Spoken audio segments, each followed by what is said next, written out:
Buenas noches con todos, estimado César, bienvenido a la Asociación de Jóvenes Empresarios.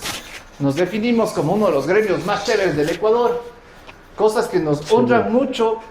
Somos de los pocos gremios que tienen igualdad de género desde el directorio. De hecho en el directorio ahorita estamos 75% mujeres, 25% hombres. En los socios y socias estamos cada día afiliando a más mujeres. Y creo que es una cuestión importante que nos hemos metido últimamente. Siempre estamos preocupados por el futuro del país y este tipo de conversatorios pretendemos acercar de una manera distinta, medio más novedosa, con un poco más de flow, la propuesta de los candidatos a jóvenes empresarios, que es principalmente el grupo al que nos ceñimos. Dicho eso, gracias por su tiempo, gracias por la invitación, gracias al candidato Fico Vázquez, que también ha sido la palanca para que esté el día de hoy aquí. Y tenemos un par de preguntas. Vamos 45 minutos con conversatorio chiquito, rápido, ágil, y de ahí abrimos las preguntas al público para cualquier duda que puedan tener. La primera, César, ¿quién es su empresario favorito, el que más admira? Guillermo Lazo, no me... Buena respuesta. ¿Sabes que conocí en esta vuelta al Ecuador a mi empresario favorito? Es un señor que en la provincia de Santa Elena, en Manglar Alto precisamente, ha transformado su bicicleta en una pequeña heladería. Entonces había construido de madera una heladería. Tengo fotos, si quieres te le puedo mandar. Una como mostrador, tenía una parte donde tenía todos sus helados con hielo seco y una parte especial para que incluso la gente pueda poner el helado mientras estaba departiendo, degustando. Fue algo que me llamó, me impresionó, esa inventiva, esa capacidad para crear, para innovar. Y sobre todo porque estoy enamorado de la bicicleta, entonces me pareció que una bicieladería es una excelente idea, ¿no? Dentro de esa onda, creo que una de las cosas que los ecuatorianos tenemos, la creatividad es única. Lastimosamente hay quienes lo utilizan para la viveza criolla, pocos, cada vez más lo están utilizando para la creatividad criolla. El rato que los ecuatorianos explotemos la creatividad criolla, dominamos el mundo, me parece personal. Pero uno de los problemas es que siempre pensamos en chiquito, que somos el empresario micro, que a veces ni sé cómo tiene un RICE.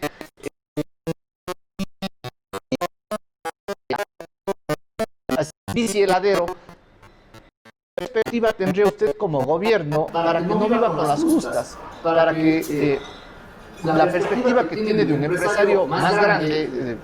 Por ejemplo, a mí, mi empresario favorito del Ecuador es Roque Sevilla, que me parece un mega crack. ¿Cómo hacemos para que haya más gente que quiera hacer un Roque Sevilla y que dejen de verles a los empresarios de alto billete como algo malo? No, yo no creo que hay que pensar en que la gente de alto billete o la gente que es rica o que tiene dinero es algo malo. Yo creo que hay que moverse e ir más allá de esos prejuicios, pero tampoco creo que el modelo sea el que tiene muchísima plata. Me parece que este espíritu empresarial, Weber, no sé si ustedes conocen Max Weber, un sociólogo, yo soy sociólogo de formación, tenía este libro que habla sobre el espíritu empresarial. No necesariamente tiene que ver con el dinero, tiene que ver con el buscarse una vida, con el luchar, con el inventar, con el sentirse feliz con lo que uno hace. Entonces, no sé si necesariamente un empresario deba crecer para ser un empresario. Yo creo que tiene que hacer lo que le gusta, hacerlo bien, disfrutar. Este biciheladero que te digo, me contaba que su tránsito todos los días era ir desde Manglar Alto hasta Valdivia, que es una parroquia muy cercana a Manglar Alto. Él se pedalea unos 30 kilómetros al día y con eso posiblemente es feliz. Creo que aquí más que el tamaño, y no quiero de ninguna manera satanizar ni endiosar a los pequeños y satanizar a los grandes, me parece con lo que tú te sientas bien, con lo que tú te encuentres identificado, con lo que tú quieras hacer. Este viceempresario me comentaba que él mismo es quien hace los helados y que él mismo hace las compras. Él está en toda la cadena del negocio. en toda la cadena de negocio. Entonces, me parece que, además, imagínate el sol, la playa, o sea, hay muchas cosas más que ese modelo, ese arquetipo, me parece a mí, del súper empresario que tiene tanto dinero y tanta influencia, ¿no? Porque ahí hay un tema interesante, ¿no? Porque a veces ya se combina con la política y a veces hasta con el fútbol. Entonces ya los intereses empresariales se van complicando. Sí, han habido malos ejemplos, los conocemos. Creo que lo importante de esto es no romantizar la pobreza. No, tampoco. Ahí es en donde a veces, ya desde el asunto de la concepción, de verle mal al gran empresario, creo que no, a mí me gusta el tema del propósito, y algo que hablamos mucho en AGE, no es hacer plata, es ayudar gente, y mientras más gente ayudes, más plata puedes hacer. Claro, y las dos cosas van combinadas, es decir, hacer plata o ganar dinero no está mal. No creo que deba ser el único objetivo, aunque es un objetivo legítimo, si se lo hace ilícitamente, pero me parece que es una combinación de cosas. Pero sobre todo, y yo te digo ya pensándolo, creo que tiene que ver mucho con la vocación, con lo que a uno le gusta hacer desde chico, con lo que aprende a hacer y se siente bien haciendo. Creo que por ahí van más las cosas y creo que en eso tú tienes razón. Y si vas a las estadísticas, los ecuatorianos somos en América Latina el segundo país que más emprende. Somos vicecampeones. Pero en cambio, somos el país que está en la primera en la lista de la tasa de mortalidad de los emprendimientos o de los empresarios al segundo o tercer año. Entonces, es una cosa paradójica. Somos un país de emprendedores, pero con una altísima mortalidad. Sí, uno de cada 3 ecuatorianos ha emprendido alguna vez en su vida. Aquí tiene un foro de empresarios que ya la mayoría están superando ese valle del cuarto, quinto año, que es el valle de la muerte. De que hasta ahí llegan más los mijines, pero y que una de las cuestiones que hemos aprendido. ¿Por qué nosotros agua y 2 cervezas? Si quieres, ya lo vas a hacer como igual gente ecuatoriana hoy día. Este tema, dentro de este asunto del emprendimiento, César Montúvar, como persona, y viendo esta estadística, que hay 1 de cada 3 ecuatorianos que ha emprendido en su vida y 2 de cada 3 que más bien han sido empleados. ¿César Montúvar ha emprendido algo alguna vez? Bueno, muchas cosas. La política es un emprendimiento. He hecho varias cosas de emprendimiento. Creo que, ¿qué te podría decir? He sido, desde el ámbito comercial, he sido vendedor de pasteles, he sido camarógrafo, he sido vendedor de patines. Eso es interesante porque nunca me he subido a un par de patines, pero vendía patines cuando vivía en Nueva York. Ser investigador, yo soy investigador social, es un gran emprendimiento. Ser político es un emprendimiento. Mira, nosotros, gracias, aquí ha habido que, como dicen, que lloran, ¿no es cierto? No, y gracias siempre a la gente de Triba y Winham, siempre 5 estrellas de trato. Tú dirías un sticker, le mandaré el sticker. No, creo que he emprendido muchas cosas, pero quizá creo que el mayor emprendimiento para mí ha sido la política, porque... Qué bueno que esté aquí también Fernando Villavicencio, a quien saludo, nuestro primer candidato a la Asamblea Nacional, junto a Fico también acá.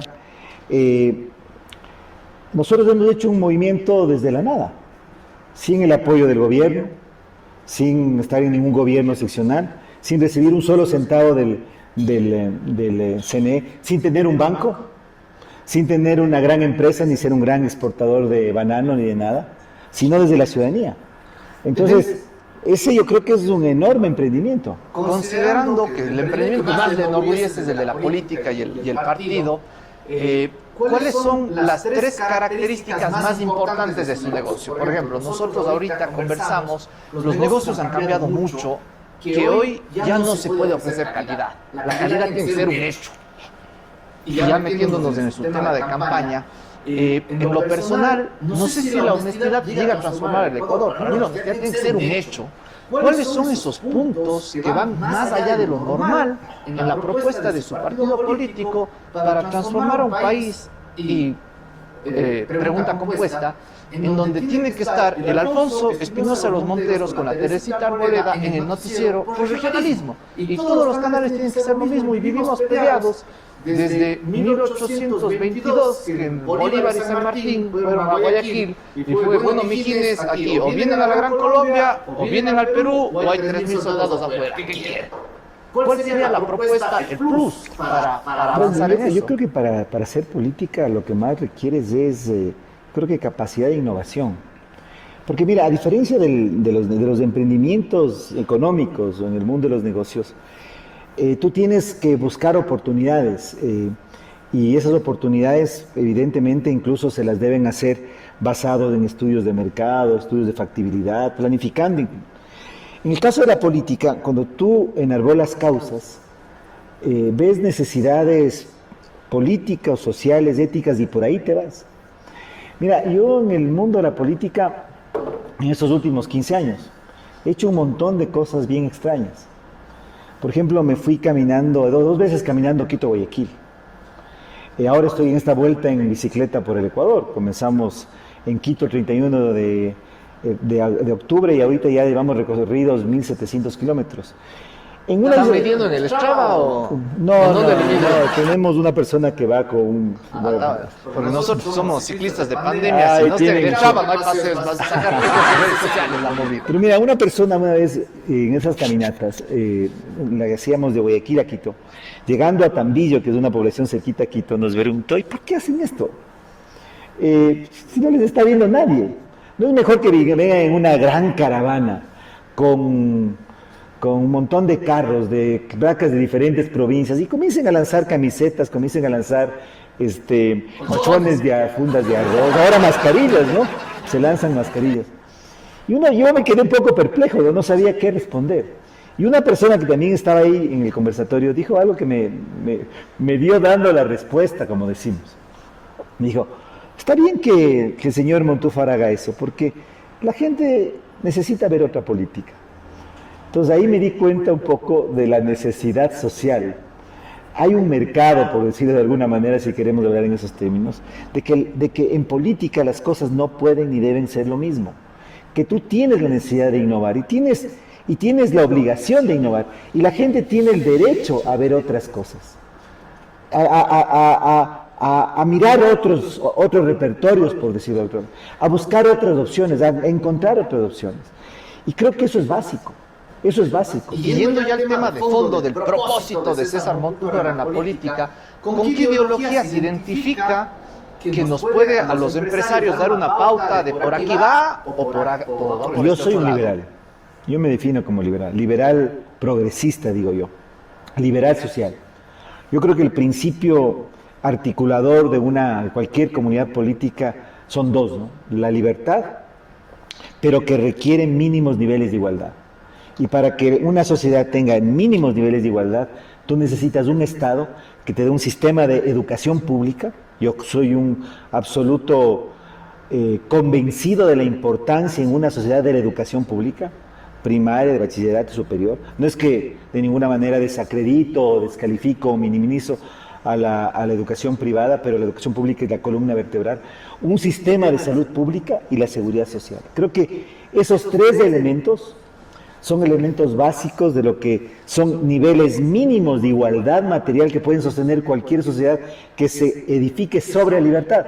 Y por eso yo digo, yo soy un liberal, pero soy un liberal social o un liberal progresista. Con este tema de la libertad y conectando la segunda parte de mi pregunta compuesta del gran regionalismo del Ecuador. Ahora ahí sobre la mesa, la propuesta la encabezan Mario Jaramillo, aquí en Cuenca, vi que está moviendo el tema del federalismo, Pablo Arosemena desde las cámaras de Guayaquil moviendo. ¿Cómo ve el federalismo y cuál sería su visión en torno a que le bajemos un chance a esta movida de la Tripanishki contra el bolón y el bolón contra el cuy, y que el uno no se puede comer el otro y que el encebollado solo es bueno en el guayas y que van a la razón de esto? Yo creo que el Estado unitario en el país ya no va más. El modelo centralista que tenemos desde la fundación de la República es absolutamente anacrónico y no funciona. No permite que el Estado tenga viabilidad. Tampoco creo en el federalismo. Yo creo que el Ecuador tiene que buscar y eso es lo que nosotros proponemos. Proponemos en nuestro plan de gobierno, y Fernando Villavicencio y los asambleístas de nuestra alianza también lo proponen en su programa legislativo. Proponemos un modelo de autonomías regionales, que es digamos, un intermedio entre el Estado unitario y el federalismo. Si tú recuerdas, aunque eres tal vez un poco joven, Aquí precisamente en Azuay, Galo Cárdenas, un gran amigo, lideró lo que fue la consulta por las autonomías. Lo que Humberto Mata hizo en Guayas, lo que hicieron los manavitas y lo que también hicieron en el Oro, en el año 2001. Yo creo que el Ecuador debería recoger, o debemos recoger esos mandatos, que ya fueron pronunciamientos en las urnas, y pensar una reforma profunda, es parte de la propuesta nuestra, una reforma profunda del Estado unitario para en el Ecuador generar un modelo de Estado autonómico regional. Porque lo que tú dices, el bicentralismo o el centralismo, a veces cuando un quiteño habla de bicentralismo es como querer echarles la culpa a los guayaquileños. También hablemos de centralismo para ser más directos y mucho más precisos. El centralismo ecuatoriano, que es, digamos, un modelo que además ha incentivado y ha promovido más la corrupción, que es absolutamente ineficiente, que es absolutamente lejano a las necesidades de la gente. Lo único que está haciendo, y lo único que ha hecho, es seguir deteniendo que el Ecuador pueda encontrar soluciones que se van a encontrar a nivel de lo local, a nivel del poder local. Por eso, en ese sentido, yo creo que el Ecuador tiene que transitar hacia una reforma profunda, hacia un Estado autonómico regional. ¿Cuál es el libro que usted puede decir, hubo antes y después en mi vida desde que lo leí? No sé, pero muchos. Creo que... Pero el más Pepacía que dice, Remedios de los secretos de la mente millonaria, lo leí en fin de año del año 2014. Pero yo ahora me he propuesto y les estoy leyendo a mis hijas del Quijote, que es la segunda vez que estoy leyendo. ¿Cuántos años tienen sus hijas? Mis hijas tienen 15, 11 y 8. O 15, 8 y 7, perdón. Entonces nos hemos propuesto leer el Quijote. Ya estamos más o menos llegando a la mitad. Yo lo leí cuando era muy joven y creo que es del libro. Creo que es del libro porque, mire, el Quijote, y hay un poeta, yo soy un amante absoluto de la poesía. Hay un poeta español que es León Felipe, y él hace una interpretación del Quijote en donde yo creo que se encuentra todo lo que en este momento, de lo que aquí en este momento estamos conversando, que es la lucha entre lo que somos, lo que tenemos y el deber ser. Y ahí está famosa, uno de los capítulos iniciales, cuando el Quijote entra a esa venta, a esa como hospedería. Y entonces él cree que está entrando a un gran castillo y es una venta, es un hotel miserable, ¿no es cierto? Pero él cree que está entrando a un gran castillo y creen que le reciben unas princesas y en realidad están recibiendo 2 prostitutas y que le están dando un banquete y lo que le están dando es un pan viejo y que le está dando vino y en realidad le están dando un agua que está más que casi de un pozo. Entonces, León Felipe dice, ahí en ese capítulo, se funda lo que estamos en este momento discutiendo, que es lo que tenemos y lo que queremos cambiar, lo que existe y lo que queremos construir. Y el Quijote es la persona que está en el mundo del ser, del deber ser. Él vive esa utopía. Sancho siempre le está bajando, Sancho siempre le está tirando, que es además también necesario que tú te ubiques, ¿no? En realidad, muchas interpretaciones de Quijote dicen que es la misma persona. Los dos somos, siempre estamos, Sancho y el Quijote, siempre estamos soñando en algo superior, siempre vamos hacia eso, pero en realidad siempre nos topamos con esta cruda realidad. Pero lo interesante del Quijote con eso, y que también lo destaca, ¿no? Es que el Quijote les echa la culpa a los encantadores, ¿sí? Nos roban, nos hacen pensar que la realidad solo existe la realidad y no existe la utopía. A esos que, por ejemplo, ya hablando como ahora, ¿no? Que piensan que el país no puede cambiar, que es lo mismo. La corrupción es algo que no se puede mover, que el Ecuador siempre será un país así, que no tenemos, es decir, siempre hay esos encantadores que nos retiran la utopía y nos hacen y nos jalan y nos encierran y nos entierran, digamos, en la realidad. ¿Cuál sería su visión? Digamos, a ver, pasa 20, 30, 40, 50 años más. Lo que usted quisiera en sus últimos días de su visión de este país. En lo que César Montújar haya impactado positivamente y que se pueda llevar de legado, de decir a sus hijas, así como les lee Quijote, últimas chicas, tal vez hasta nietos o bisnietos de ese rato, esto hizo su abuelo, su bisabuelo, y que estén orgullosos de ello. Siempre me han estado diciendo que no me les gusta la política, que me salga de la política, que no quieren la política. Pero yo siempre les he dicho, les he tratado de decir, también yo tengo un hijo mayor con quien siempre hablo de esto, mi hijo Adrián, que tiene 29 años, y siempre he dicho esto, la razón por la que yo estoy en política, no sé si, y por la que yo quisiera y voy a seguir estando en política, es que mi hija, que hoy tiene 15 años, eso le decía hace poco, que es una chica, una niña que está en un colegio particular en Quito, y que hoy mismo está ya pensando en el mundo. Ella le gusta la arquitectura, le gusta el arte, le gusta la arqueología, está pensando en mil cosas, está volando, solo quiere volar.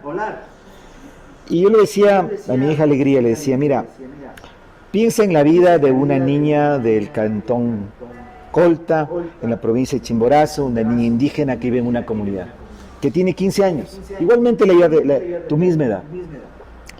Creo que en el momento en que en el Ecuador, esa niña y mi hija Alegría, o la hija de muchos de nosotros, puedan tener más o menos las mismas oportunidades, yo creo que ya habremos dado un salto grande. Ahora en la realidad, esa niña de la que estamos hablando, pues a lo mejor tiene 4, 5, 6 hermanos a los que tiene que ayudar, tiene que dedicarse a las tareas de la casa, tiene que dedicarse a un montón de cosas, y está pensando, y posiblemente dentro de poco se quede embarazada. Sí. Entonces, creo que en una sociedad, para poder ser sociedad, para poderse llamarse un país, todos tenemos que tener más o menos iguales oportunidades. Y creo que esa es la función de la política, y también la función de los empresarios y función de muchos. Y por ejemplo, yo hasta las manifestaciones de octubre del año anterior, cuando daba una charla, la cerraba diciendo, citando a Bill Gates, que decía, nacer pobre no es tu culpa, morir pobre sí lo es. Ahí empezamos a hacer una reflexión de chuta. Joven empresario, tiene que pagar alquiler, empleados, y quiero ir a trabajar y no me dejan ir a mi oficina. No hijo de tanque, pero ¿qué está pasando? El ejercicio de empatía ahí.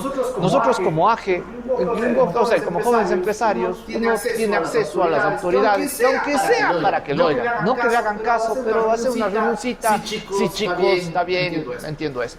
Un indígena no tiene este acceso. Y no justifico, pero como que llegué a entender el hecho de que me han visto las huevas, en todo el término de la palabra, históricamente. 190 años de república, que el tema de la conquista española, ahora leí un libro buenazo, se llama La conquista de América para escépticos, como la versión de los españoles para contrarrestar al Alcázar de las Casas, que da su versión más indigenista. Pero si vamos incluso, Bartolomé de las Casas, pero si vamos incluso luego la bronca, Cañaris, incas, el sistema del incaico tampoco era un buen sistema, o sea, tenía Atahualpa, Huayna Cápac, todos viviendo muy bien, pero el resto de incas vivían en la lona, y han vivido en la lona 600, 700 años, y somos tan incompetentes que en 700 años el indígena de Colta sigue teniendo los mismos problemas. ¿Cómo se puede cambiar eso en 4 años, sabiendo que hasta el problema empieza con el tema de la desnutrición? Leía cifras, uno de cada 3 niños del Ecuador tiene desnutrición crónica, lo cual hace que en sus primeros años de vida no se pueda formar, no tiene las proteínas correctas para que se forme el cerebro, y que así le pueda llegar a Harvard a los 17, no le da. Y que ya tenemos una deuda, pero, o sea, ¿qué es vergonzoso? O sea, yo como ecuatoriano digo, tanque. Es que mira, ¿qué sociedad puede pensarse como tal? Que se llame sociedad democrática, o sociedad que quiere ingresar al primer mundo, sociedad que se siente o se percibe a sí mismo como moderna, si tienes esos problemas. El tema que tú acabas de mencionar, la desnutrición infantil crónica, que son temas que nos dicen que de aquí la próxima generación de jóvenes, de niños, hoy niños, mañana jóvenes, después adultos, tendrán muchísimas desventajas para poder convivir, insertarse al mercado laboral, emprender. Entonces, esa frase de Bill Gates no es tan cierta, digamos. Para que esa frase de Bill Gates sea realidad, necesitas un Estado que te provea de ciertas condiciones de igualdad. Ahí es cuando te digo que yo soy un liberal social. Puedo pensar como Bill Gates en el modelo, pero en el esquema, en el principio quizá, pero ya sentado eso a la realidad, ya tienes que decir, tiene que haber una educación pública que te permita educarte, que te permita aprender, que te permita pensar, porque la educación es yo soy educador, yo soy profesor. a lo que te debe llevar es a pensar, no a más. Si ya logras pensar, ya es una gran cosa. Si a eso le das información, ya tienes un salto hacia adelante. Y si a eso le permites generar innovación, inventiva y un montón de cosas, ya estás en 1000 cosas más. Pero tiene que haber educación, tiene que haber salud, tiene que haber seguridad social. Si no, tú puedes nacer pobre y vas a seguir siendo pobre. Y el tema ahí es que el punto es que la pobreza no es el resultado de las malas decisiones de una persona.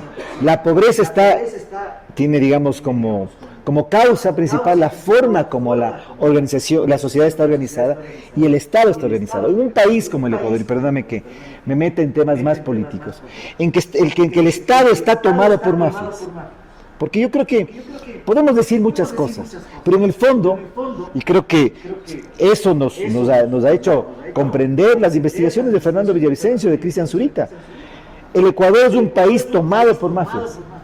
Mafias desde las que gobernaron en la época de la Revolución Ciudadana hasta las mafias que están en los hospitales, pasando por las mafias que están en todos los niveles y ámbitos de la contratación pública.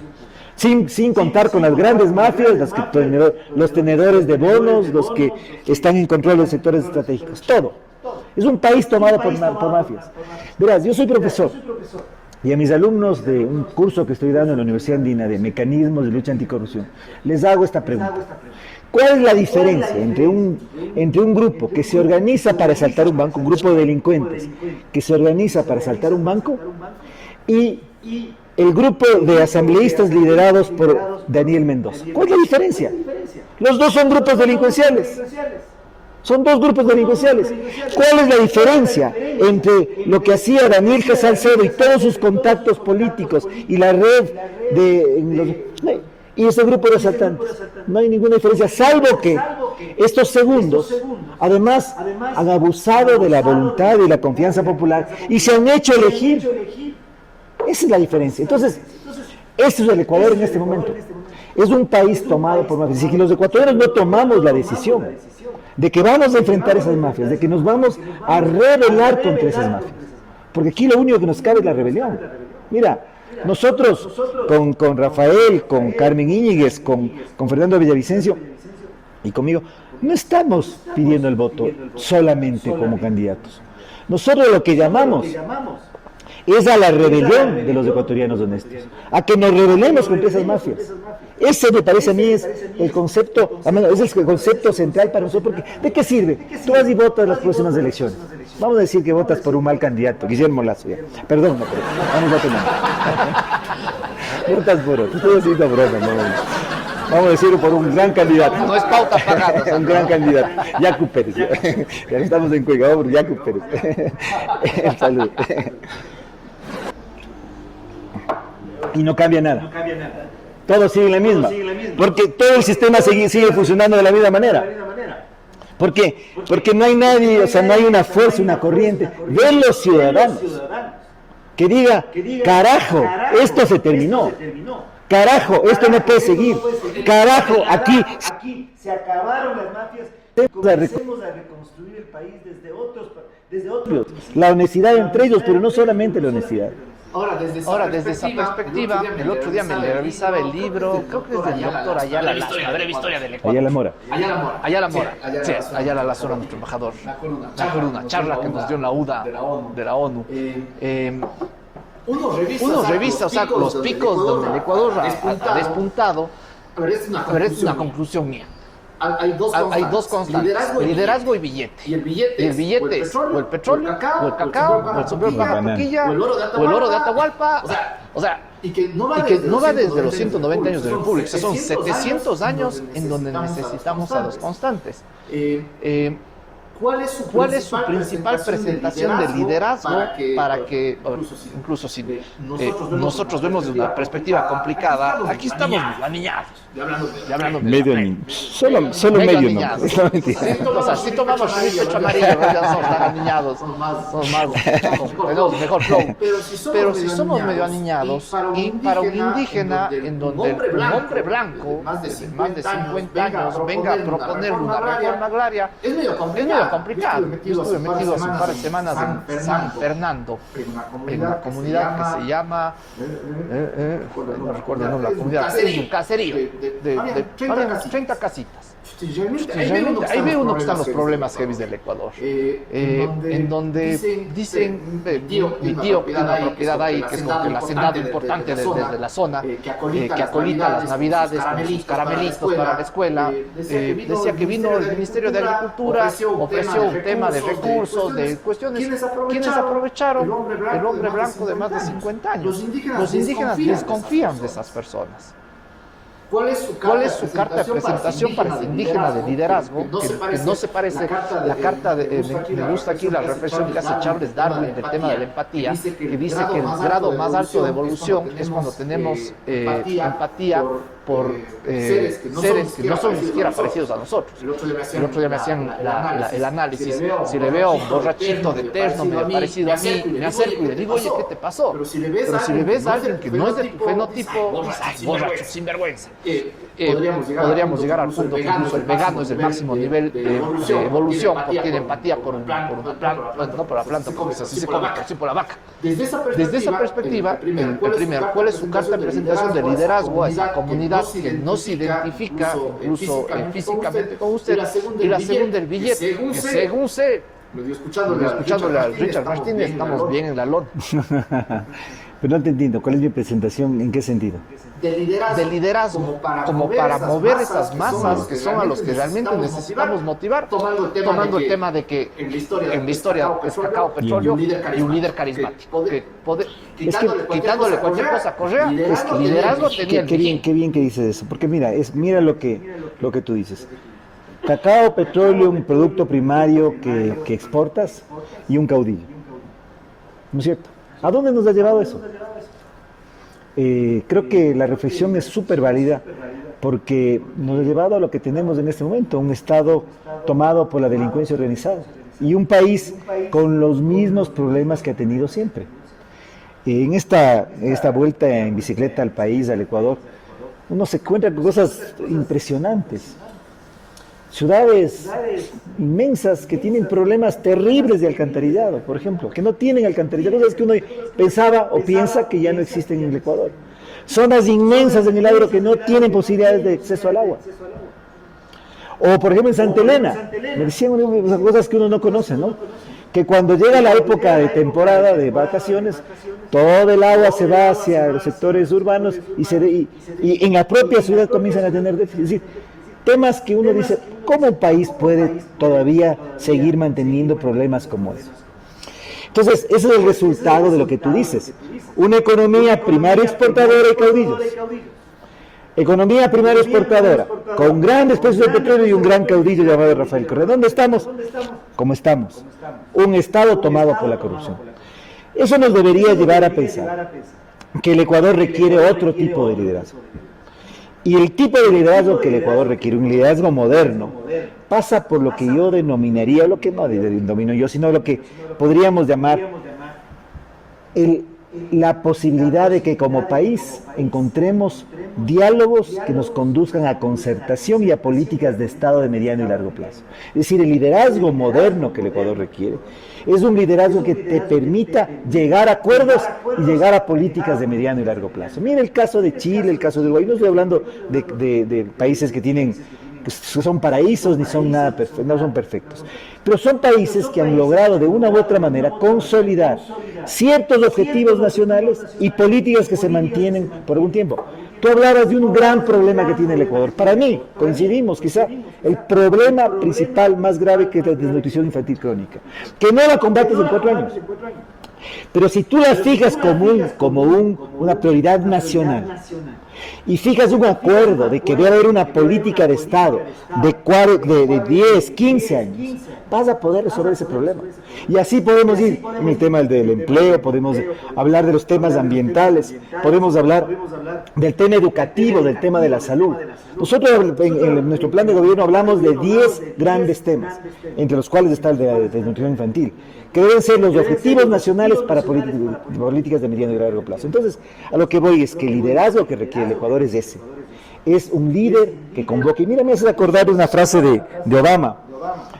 que cuando fue electo presidente, dijo, cuando yo sea presidente, voy a gobernar siempre escuchando a todos, pero sobre todo escuchando a quienes no estoy de acuerdo. Y creo que ese es el tipo de liderazgo que el Ecuador requiere en ese momento. No requiere, bueno, un caudillo, me parece que no.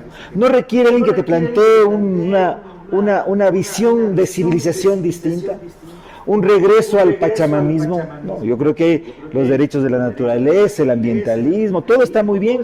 Creo que somos un país multiétnico, pluricultural, plurinacional, y eso tenemos que promover como parte de nuestras riquezas en plural. Ni tampoco necesitas una persona que diga yo tengo todas las soluciones porque he sido un buen banquero.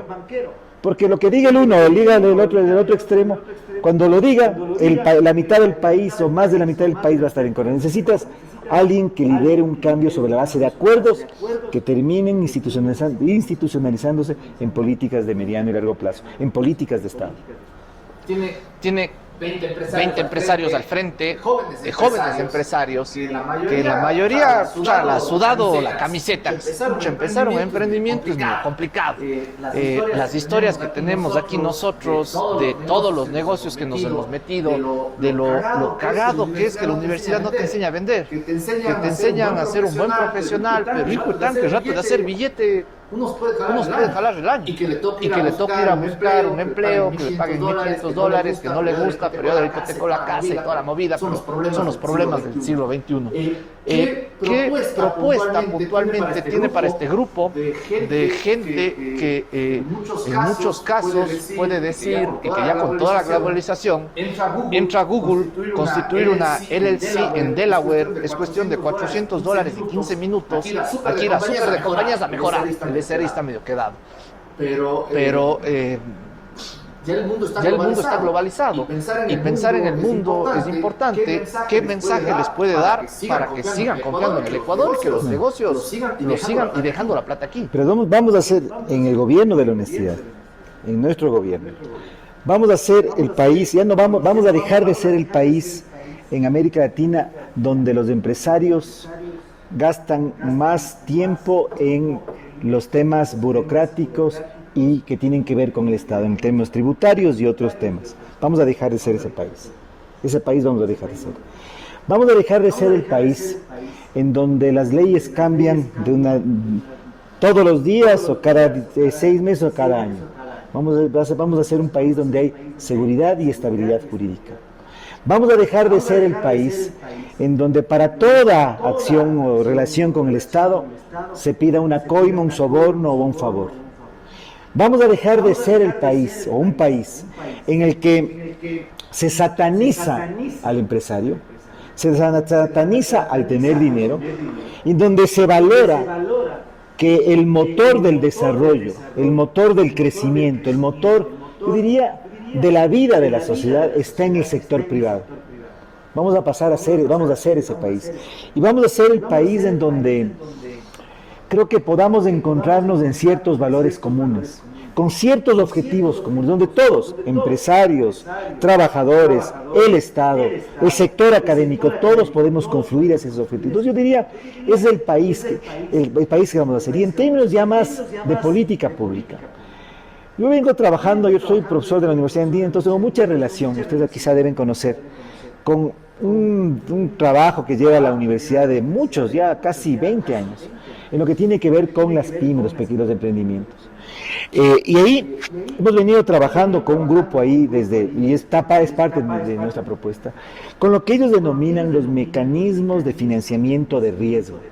Porque un pequeño emprendedor que comienza no necesita únicamente créditos más baratos o créditos de mejores condiciones o bajarle la tasa de interés. Necesita instrumentos de capital de riesgo. Y eso implica llegar a tener acceso con organismos multilaterales, hacer un trabajo incluso de lobby internacional para que haya, digamos, los recursos suficientes para que eso se desarrolle con mayor escala en el país. Entonces, nuestra perspectiva es que en los próximos 4 años, en el gobierno de la honestidad, el país dé un salto cualitativo. Pongamos las cosas en orden. En el Ecuador tiene que haber un Estado de Derecho. Tiene que haber igualdad, Andrés, y ahí me sale mi vocación o mi pensamiento liberal. Y tiene que haber entonces oportunidades para quienes emprenden, para quienes trabajan, para todos, comenzar a generar esos caminos de progreso.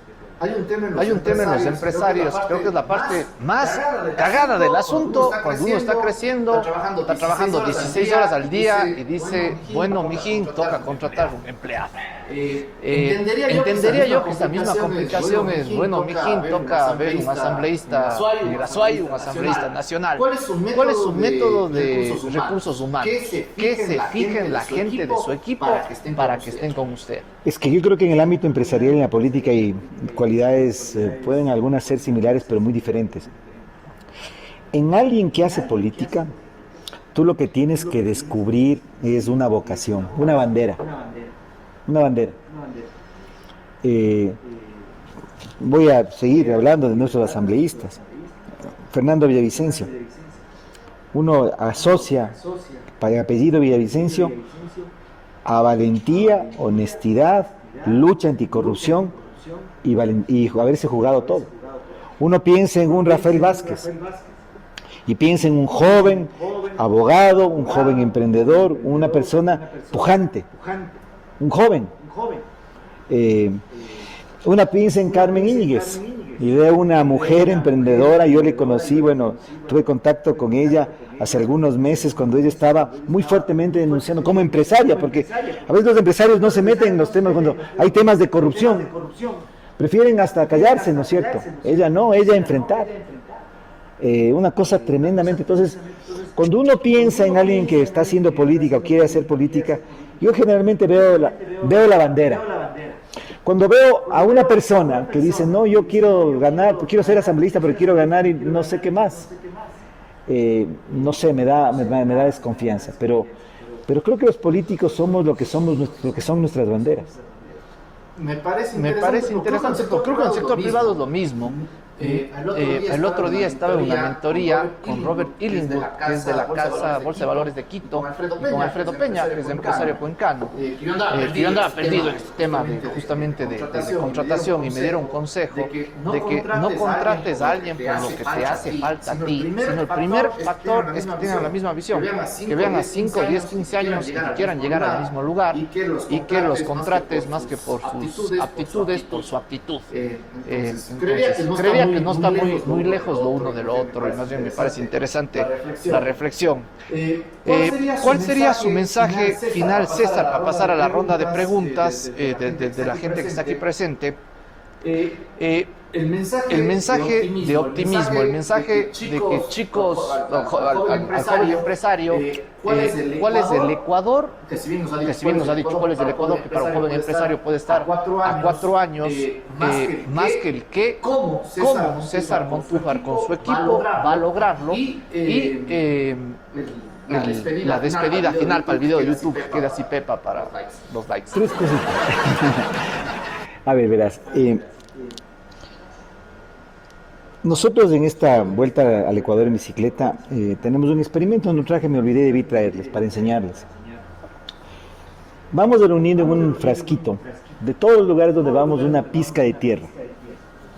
Entonces tenemos ya tierra de Conocoto, Sangolquita, Andapi, Santo Domingo, Chone, Tosagua, Portoviejo, Manta, Santa Elena, Guayaquil, voy a ser rápido, Machala.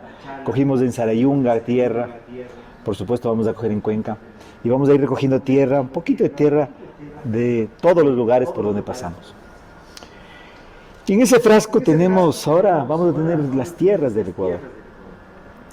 Yo creo que los ecuatorianos tenemos que juntarnos. Las tierras del Ecuador son distintas, pero si juntamos todas nuestras tierras en esa diversidad y sembramos en ellas, creo que va a salir un país grande. Volvamos al Quijote, volvamos a esa idea del Quijote llegando a esa venta. Vamos a llegar lejos. Pero para eso, para que ese árbol pueda germinar, necesitamos mucha fuerza y mucha energía, mucha voluntad, mucho empeño, mucho amor, ¿qué te diría? Mucha fuerza. Y creo que tenemos esa fuerza. que ustedes, que jóvenes emprendedores, nosotros tenemos esa fuerza. Y de lo que se trata es de enfrentar, porque esto no es fácil. Y hay que enfrentarse a esas mafias que tienen al país amarrado, que tienen al país secuestrado. Entonces mi mensaje es doble en ese sentido. Hay que juntar las tierras buenas que somos los ecuatorianos, para sembrar en ellas, pero tenemos, ese es el tercer acto, que enfrentar. No es algo simple, no es algo que se da porque podemos, ese árbol no va a crecer solamente porque pongamos ahí una semilla. Y creo que las condiciones del país están para eso. Y creo que digo, estoy recorriendo el Ecuador y cuando uno recorre el Ecuador se da cuenta de tanta riqueza, pero tanta riqueza. Uno va a la provincia del Oro, va a la provincia de Santa Elena, Azuay, no se diga Azuay. ¿Sí? Nosotros que venimos de la parte baja, subiendo en bicicleta, subiendo esa cordillera, y llegar de Sarayunga, de la parte baja del cantón Pucará, hasta Portetes, pasar de un mundo a otro, en una sola provincia. Y bueno, no hemos llegado al macizo del Cajas, pero bueno, ¿te imaginas lo que es del Cajas? Es Ahí le das rocha al Pico Vázquez, pero imagínate, pero lo que te digo es que somos tan ricos. Y creo que esa riqueza es la que tenemos que juntar y potenciar. Ahí compartimos 100%. Yo también creo que somos un país tan del hijo de frutas, pero tan del hijo de frutas, que solo cuando uno viaja y está a otro lado pide langostinos. Le dan los langostinos chiquitos. Dice, aguanta, eso no son langostinos. En mi país el langostino es del tamaño de su brazo. Que el comerse un buen aguacate aquí es normal. En Nueva York es un lujo. El tema de compartir incluso hasta el almuerzo con la familia, lastimosamente es algo que la clase media puede hacer, pero la clase pobre no. Son realidades que uno se va topando, que hay que ver cómo se los iguala. El asunto de los cuatro mundos, en que el trayecto Quito-Cuenca uno pasa por un volcán, por una laguna, por un desierto, por parques nacionales. Es una locura. Una anécdota rápida. Verás, yo estudié en Estados Unidos. Y cuando estudié en Nueva York, cuando llegué a Nueva York me llevaron a mí como la más grande del mundo a que viera una vista de un sitio en Brooklyn para ver Manhattan. Me llevaron como lo máximo del mundo. Y cuando llegué ahí, sí, está bonito. Y todos los gringos que me llevaron se impresionaron de que yo no me impresionara tanto como otras personas se impresionan. Yo siempre me quedé pensando en eso. Y últimamente me he dado cuenta, y creo que es eso, que aquí en el Ecuador estamos acostumbrados a que estéticamente veamos cosas tan hermosas, tan impactantemente hermosas. O sea, Puerto López, esa bahía, o el Cajas, que es una cosa brutal, o el Chimborazo, en el Arenal despejado, una noche de luna, ya no puede ser más impresionante. Que nos minimizamos y no entendemos, no aquilatamos la fuerza de este país, la fuerza de esta belleza que somos. Y creo que eso nos hace que muchas veces nos dejemos de encandilar por unas luces, por unos reflectores que nos ponen cerca, pero no veamos la perspectiva de lo que es el Ecuador. Y creo que lo que nos falta, en mi perspectiva particular, lo que nos falta al Ecuador son elementos de identidad. Así como para los mexicanos es el taco tequila, el feijoada caipirinha, el bife fernet. No preguntan el Ecuador y depende de dónde preguntes. Porque es encebollado, chifa, cocado. No tendríamos que tener nada así. Es que creería yo que el asunto es, por ejemplo, nosotros estamos en la Asociación de Jóvenes muy empecinados en Hat Friday, que es promocionar como el elemento de identidad de los ecuatorianos el sombrero de paja toquilla. No perder nuestra diversidad, pero dejar de atacarle a esa diversidad casa adentro. Que el encebollado deje de ser patrimonio solo de Guayaquil, sino que digas, oye, encebollado se come en todo el Ecuador y ecuatoriano que se respeta come encebollado. Hay nuestro amigo Josimar, no sé si también sea con chifle o con canguil, que es la pelea más grande que se meten los monos, pero creo que así eso tenemos que entender. El rato que nos identificamos con 3 o 4 cosas, que respetamos la cultura de cada uno, el acento de cada uno, pero en vez de decir, ay no, que asco el encebollado, comamos cuy, si no decimos, ay no, el encebollado buenazo y el cuy también buenazo, creo que por ahí tiene que ir una de las partes de que nos sintamos discrepo contigo un poquito. Yo no creo que tengamos que tener, yo creo que somos un país tan diverso que no necesitamos de eso, porque el que exista una sola cosa significaría tal vez anular a las otras, minimizar las otras. Y uno cree que, por ejemplo, yo creo más bien que lo lindo nuestro es no tener esa única cosa, ser tantas cosas al mismo tiempo. Quizá eso no lo valoramos, pero yo creo que está bien.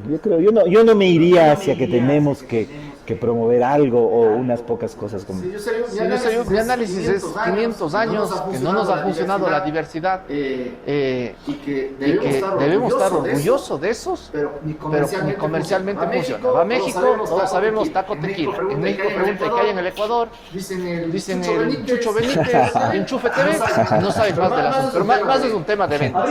Chévere, César, muchísimas gracias nuevamente por su tiempo. En lo personal he disfrutado mucho la No hablamos de las bicicletas. Creo que hubieran faltado los ciclistas. Yo soy buen ciclista. Más o menos. A ver si nos acompañas una etapa, pues. Un día que eran unos 30 kilómetros, nos avisaron. Ya más de 30 estoy medio oxidado. Es el problema de los ecuaciones. Pero he disfrutado mucho la... Ahora la hacemos. No puedo salir en YouTube porque mis tías me reclaman. Pero he disfrutado mucho la conversación. Yo también creo mucho. que una de las partes importantes, César, y que siempre como jóvenes empresarios decimos, al gobierno sea local, provincial o nacional, no le pedimos nada, con que no joda suficiente. Y ahorita hay un problema de que joden y en serio. Creo que hay temas importantes, hay que pagar los impuestos, la gente tiene que estar asegurada, pero cambiar el chip de que todos somos malos y que a priori tenemos que demostrar ser buenos a que declare puramente que hay que hacer una notaría y que después nos investiguen que el que esté incumpliendo, hijo, ahí sí que ande con todo. Creo que es un tema de cambiar el chip, que los últimos 10 años de Revolución Ciudadana fue ese cambio, de creer que todo empresario es malo. Entonces, creo que su mensaje podemos dejar de la asociación a cualquier gobierno, y que siempre que nos reunimos con políticos es que nuestra esperanza es que no jodan mucho. Prometo no joder entonces. Mi única promesa de campaña, no joder. Y de ahí la perspectiva de que en mi perspectiva personal el futuro del Ecuador está en el sector privado. Así es. Un sector privado de triple impacto económico. Tenemos que ser unos hijos de su madre haciendo billetes. Impacto social. Que no es estar haciendo obras de donaciones al África. Si podemos hacerlo, perfecto.